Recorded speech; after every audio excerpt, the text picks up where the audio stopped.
They say Christmas is a time for miracles.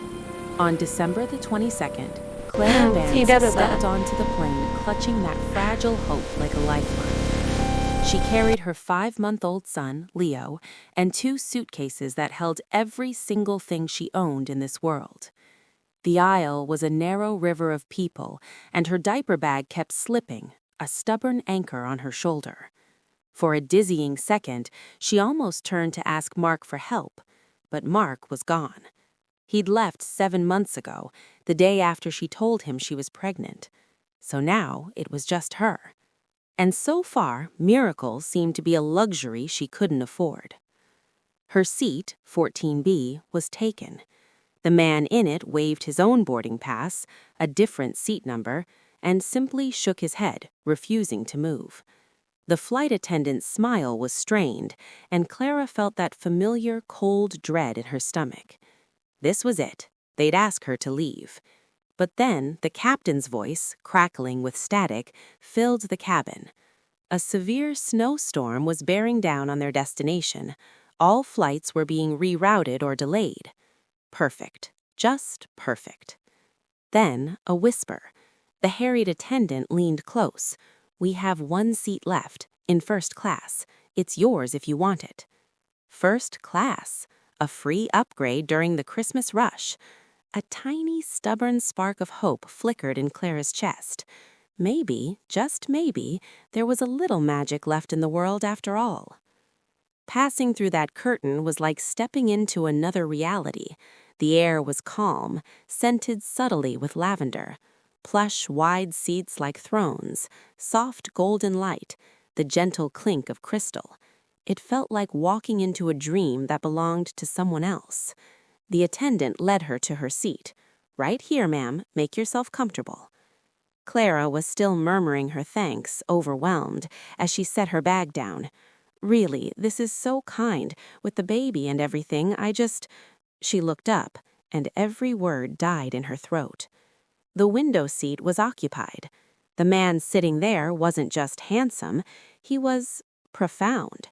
Dark hair, perfectly styled, yet with a slight, careless wave, a jawline that looked like it was carved from granite, and eyes the color of a stormy sea, currently fixed on the world outside with an intensity that shut out the entire cabin.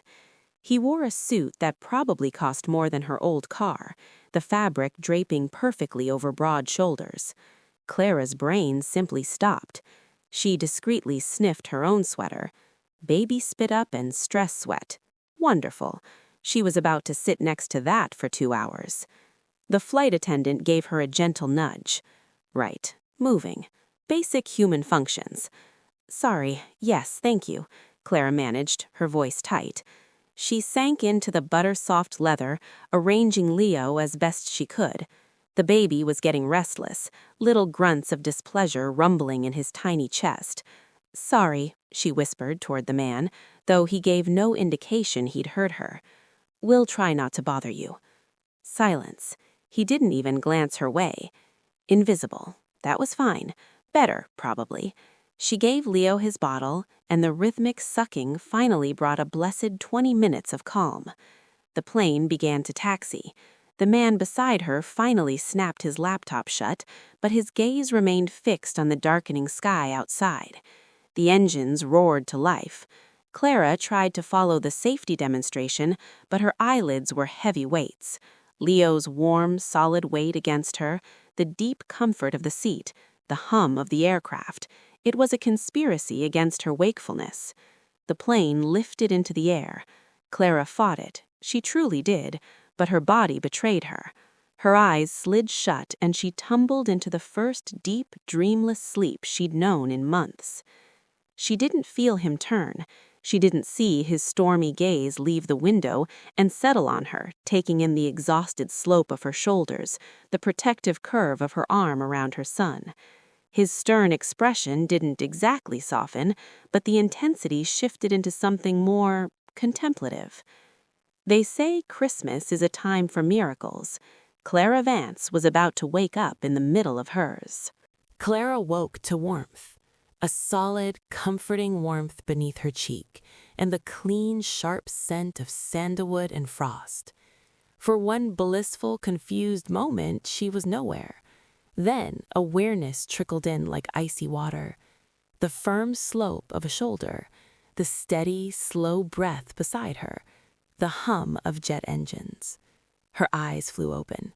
Oh no. She was curled against the hot businessman's shoulder, using him as her personal pillow. A faint dampness on her cheek confirmed her worst fear. She had been drooling on his impeccably tailored, undoubtedly cashmere suit jacket. Panic, sharp and hot, shot through her. Maybe if she moved with glacial slowness, she could extract herself and he would never know. Maybe he was asleep too. She began the delicate operation of unsticking her skin from his jacket. She looked up. He was staring directly at her, wide awake. Those storm sea eyes were locked onto hers, utterly unreadable. "Oh God," she blurted, jerking back so violently she jostled Leo, who whimpered in his sleep. "I am so sorry. I didn't mean to. I wasn't trying to." He simply raised one dark, perfect eyebrow. "I wasn't sleeping." The lie fell out of her mouth, ridiculous and desperate. It was a meditation technique for flight anxiety, very calming. The other eyebrow joined the first. "You drool when you meditate?" His voice was low, a dry rasp that felt like it brushed against her spine. He gave his shoulder the slightest, most damning glance. Right there, on the dark gray fabric, was a small, undeniable patch of dampness. Clara was certain her face was the color of a fire engine. She wished for a sudden, catastrophic decompression. I don't usually. I'm so sorry about your jacket. I can pay for the cleaning. I have about $38. Do you take Venmo?" She was babbling, but then her eyes dropped, and her maternal instincts overrode her humiliation. He was holding Leo. Her baby was propped calmly in the crook of his arm, those large, capable hands supporting his back and head with an ease that spoke of practice. Leo was awake, content, staring up at the man with wide, curious eyes. "What are you doing?" The question came out sharper than she intended. He didn't flinch. "He started fussing about half an hour ago. You were finally sleeping. I didn't see the point in waking you." He looked down at Leo, and for the first time, Clara saw a crack in his impassive facade. Something gentle moved through his expression. "I remember this age. The sleep deprivation is a special kind of torture." The revelation was a key turning in a lock. He's a father. The knowledge changed everything. The intimidating billionaire suit dissolved, replaced by the image of a man who understood 3 a.m. feedings and desperate stolen naps. Her defensiveness melted away. "You have kids?" she asked, her voice softening. "A daughter, Elise. She's 12. A shadow crossed his face, complex and pained. "Which comes with a whole different manual, one I apparently didn't receive." "She doesn't hate you," Clara said gently, reclaiming Leo, who went willingly. 12-year-olds are just tiny, confused adults with bad Wi-Fi. She needs time. He looked at her then, really looked, as if seeing her for the first time. Not the disheveled, drooling woman, but her. A strange, electric understanding passed between them in the quiet of the first-class cabin. "I'm Elias Thorne. Clara Vance, and this is Leo, who seems to have excellent taste in friends." A ghost of a smile touched his lips. Doubtful. Before she could say another word, the plane gave a violent, sickening lurch. Clara's stomach plummeted. Overhead bins rattled. A collective gasp swept through the cabin. Leo let out a sharp cry. Elias moved. It was a blur. One second she was clutching Leo, the next Elias's arm was a solid bar across her and the baby, his body angled to shield them from the aisle. He hadn't just moved quickly, he'd moved with a preternatural speed and precision that made her breath catch. "Hold him tight," Elias commanded, his voice a bedrock of calm amidst the chaos. "Don't try the seatbelt now." The plane shook again, a monstrous metallic shudder. People were screaming, but beside her, Elias Thorne was an immovable mountain. His balance was uncanny, rooted to the floor as the world tilted wildly. The pilot's voice was tight over the intercom. "Ladies and gentlemen, we are encountering extreme turbulence and must divert immediately. We will be making an emergency landing at the nearest regional airport. Flight attendants, prepare for landing." Emergency landing. The words buzzed in Clara's head, senseless. She clutched Leo, her heart a frantic drum against her ribs. "Look at me, Clara." Elias's voice cut through her panic. His eyes held hers, fierce and steady. "Breathe. I will not let anything happen to you or your son. Do you understand me?" She didn't know why, but she believed him. Completely. The descent was a nightmare of noise and shuddering violence. Leo wailed. Clara focused on the dark, unwavering certainty in Elias Thorne's eyes, on the protective strength of his arm braced beside her. The landing was hard, a series of jarring bounces and the scream of brakes. Then, stillness. A deafening silence broken by ragged breaths and soft sobs. They were down, safe. Clara trembled, adrenaline making her limbs feel like water.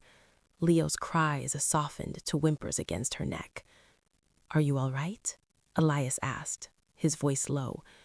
She looked at him, at the impossible speed, the perfect calm, the way he'd promised their safety like he could command the very elements. Something was off, something deeper than just being a capable man. "Yes," she whispered, her voice raw. "Thanks to you." His gaze held hers for a moment longer, something unreadable flickering in their depths. "Anytime," he said, and Clara had the strangest feeling he meant it literally. The regional airport was a monument to despair. Flickering fluorescent lights, closed metal shutters over every shop, a vast, echoing emptiness. Through the floor-to-ceiling windows, a blizzard raged, a white wall of fury swallowing the world. Clara joined the ragged line at the airline counter, bouncing a fussy Leo. A kind older woman let her go ahead. The agent, a man named Tim with exhausted eyes, didn't look up from his screen. All flights grounded, indefinitely. Storms parked over the entire region. "But my connection," Clara's voice was thin. "Missed. Everything's booked solid through the 26th. It's Christmas." He finally met her eyes. Pity there. "The best I can do is a list of local hotels. You should call now." Hotels? With what money? The last of her savings was a number so small it was laughable. She took the list, a useless slip of paper, and found a hard plastic chair. Leo's fussing turned into full-bodied, frustrated crying. She tried to shush him, to rock him, but the desperation was a knot in her own throat. She pulled out her phone. $42. That was it. And then she broke. Silent, hot tears streamed down her face as she rocked her wailing son in that cold, empty terminal on December 22nd. She was utterly, completely stranded. "Clara?" She jerked her head up, hastily wiping her cheeks. Elias Thorne stood before her, a long wool coat now over his arm. He looked concerned. "The airline is putting people up?" he asked, though his tone suggested he already knew the answer. "They gave me a list. I'll figure it out." He studied her face, the tear tracks she couldn't hide. "The nearest available room is 90 miles away, and the roads are closing. You won't make it." The last shred of her pretense shattered. "I can't afford a hotel anyway," she whispered, the confession torn from her. "I'm going to my sister's. My apartment, after Mark left, everything is in these bags. I have nowhere else to go." She expected pity, judgment. Instead, Elias simply nodded, as if he confirmed a suspicion. He pulled out his phone, made several brief calls. Each one ended with a frown. "Nothing. Everything is full." His driver approached, a serious man in a dark uniform. "The car is ready, Mr. Thorne. The roads are deteriorating rapidly." "Understood, Marcus." Stand by. Mr. Thorne. The name echoed. Clara vaguely knew it. Tech, investments, vast, unimaginable wealth. A different species of human. Elias turns back to her, his decision made. Come with me. What? Where? To my home. It's large. You and Leo can have a suite until the airports reopen. It was insane. Terrifying. I can't. I don't even know you.